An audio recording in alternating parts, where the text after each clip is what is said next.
Hello, I'm Megan Wolfram, one of the physician assistants from Capital Neurosurgery Specialists. From the moment you arrive at Salem Health for your surgery to the time of discharge, you'll be working with a dedicated team of healthcare providers to ensure your recovery is as smooth as possible. Most patients require 1 to 2 days in the hospital after surgery prior to discharging. If you have a planned overnight stay, you will be recovering from the surgery on the 7th floor of Building A West, known as our Neuro Care Unit. Here you will work with a specialized team of nurses, CNAs, and therapists to help you manage your pain, reinforce your movement restrictions, and practice safe transfers in and out of bed.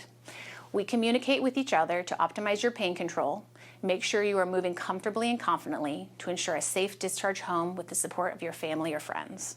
We know that each recovery has its ups and downs, and our team is here to help you through any obstacle that you may encounter.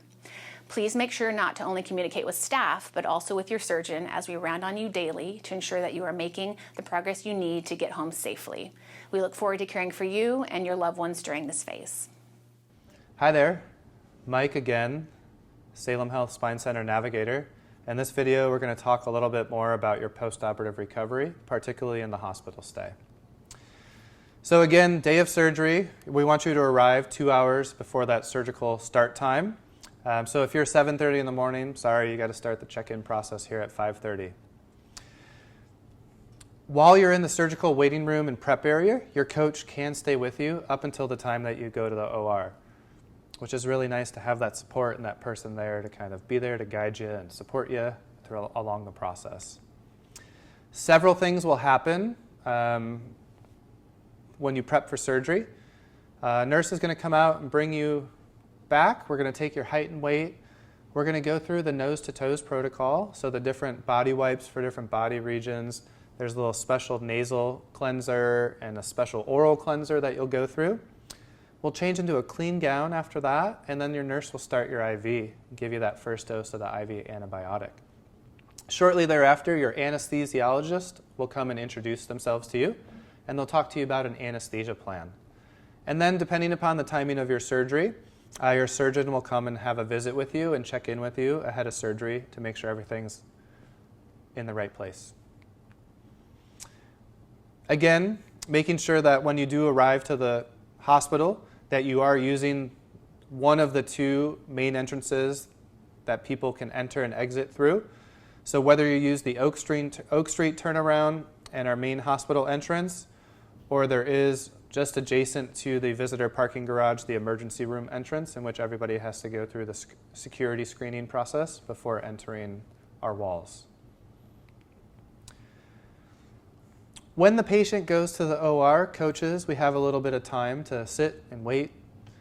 So there, in the lobby, you can monitor the patient's progress on the screen, or during the surgical check-in process, you can sign up for text message alerts and get those same alerts that come to the screen to your phone.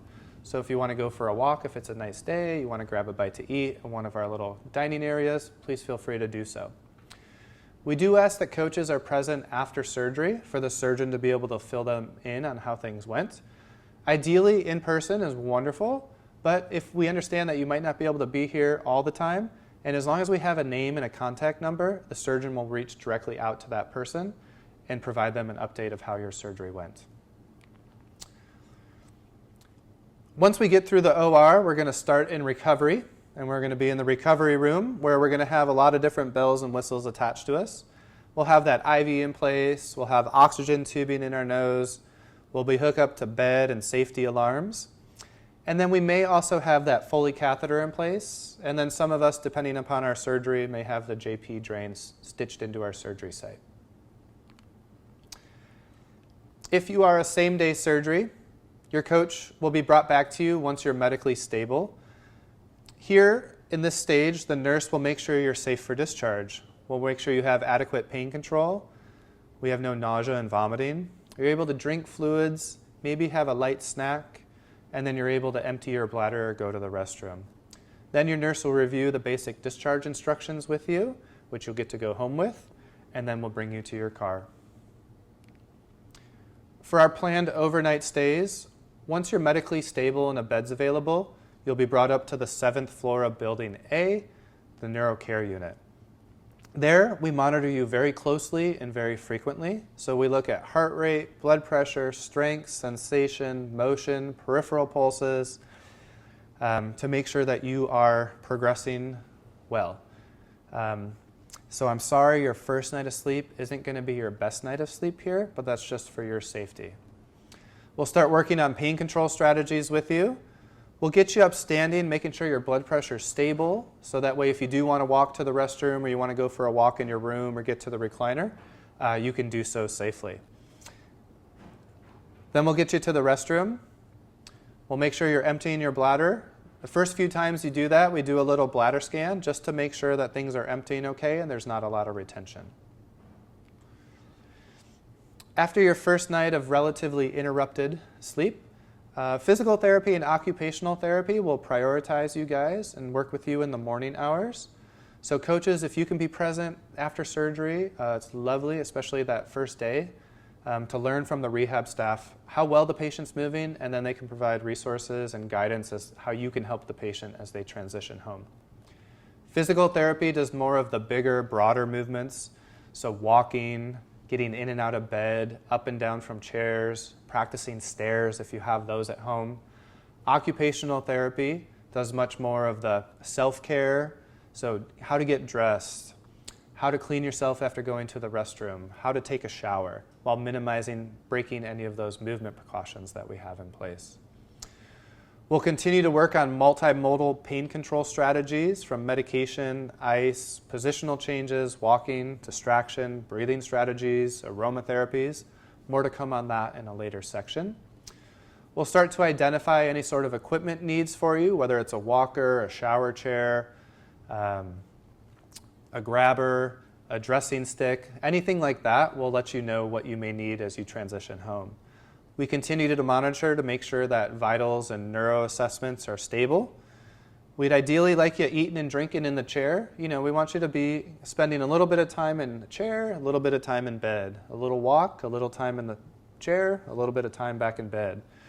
Our goal of walking 3 to 4 times a day here in the hospital in the hallway, and then encouraging the use of the incentive spirometer to minimize any risks of pulmonary complications. Again, we will review and make sure that you're doing the log roll technique well to minimize strain around your surgery site. So when we think about spinal precautions, there are a lot of things that we have general precautions around spine surgery, and this is to help set you up for long-term success. Usually these are in place for about 6 weeks, but depending upon your surgery and your recovery and how you're healing, your surgeon may elect to postpone them or make them a little bit longer or speed them up a little bit more. And yeah, you all heard of the BLTs, but we're not really talking about the sandwiches here. So what does no BLT mean? Well, no bacon is no bending towards the floor. No lettuce is no lifting more than 5 pounds, and no tomato is no twisting. So what do we do when we brush our teeth or we wash our face? We do a little gentle stoop over and spit out or splash into the sink. That is safe to do, but what we want you to avoid doing is really trying to reach down to the floor if you drop something, avoiding those big movements. No lifting more than 5 pounds. Well, how much does a gallon of milk weigh? The answer is 8. So no lifting more than a gallon of milk until your surgeon has cleared you to do so. And then no twisting, right? Our goal is to minimize strain around the surgery site. So using the log roll technique is the best way to get in and out of bed while minimizing twisting. But we also don't want you being a passenger in a vehicle and trying to reach behind and grab something for your driver. As far as neck surgery goes, here we have a few more additional precautions, including avoiding or minimizing overhead reaching. So this is where getting plates and cups that might be above shoulder height down to the counter so they're easily reachable.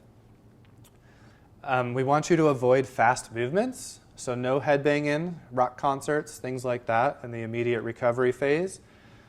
Some of you may have a brace or a collar on that's really going to restrict motion, so it's going to be a lot easier to minimize head movement. Otherwise, if you don't have a neck brace or a collar, what I generally would advise is while you're having a conversation with somebody, at the table, and you're just gently moving your head side to side, that's the type of movement that's okay. We don't want you trying to stretch side to side or pull your ear to your shoulder. That's what we want to advise against in the immediate recovery phase, to let that site heal. We've got a strict no driving for 2 weeks for all patients. Your surgeon will talk to you at the 2-week follow-up and let you know when it's safe for you individually to drive. Usually it depends on if you have a brace or a collar, as well as needing to be off of prescription pain medicine in order to start driving in the community again. So simply put, we want to keep our knees, nose, and toes in alignment at all times. Now, we don't want you moving so rigidly that you can't move, but we also don't want you ignoring these precautions.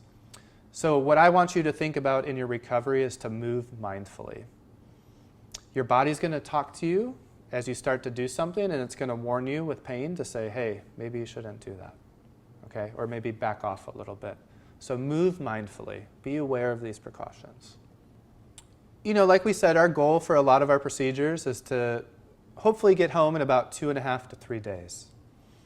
So what does that look like on our end from the medical community? Well, we want to make sure your pain's well managed. We know what type of medications we're using, how often, how much we're taking. We've pulled in a couple of these other complementary pain management strategies to help in between. You're able to eat and drink.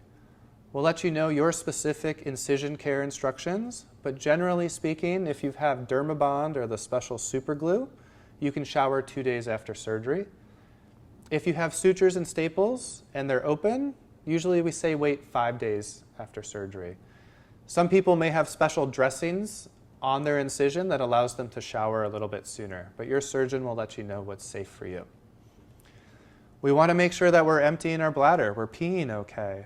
We want to make sure that we don't have any constipation going on. So no, you don't have to have a bowel movement before you leave the hospital, but we want to make sure that when we do our checks, things are moving, you're passing gas, or you've already had one before you go home. You're moving confidently and comfortably within the movement precautions, the no BLTs. Are we okay getting in and out of bed? Are we okay getting up and down from chairs, walking in the hallways, practicing stairs, getting dressed? Do we know how to take our brace off? Do we know how to put our brace on? Coach training, so like I talked about a little bit earlier, rehab team does prioritize you guys. So if you can, be around to learn from that team to help both of you guys go home more confidently and comfortably.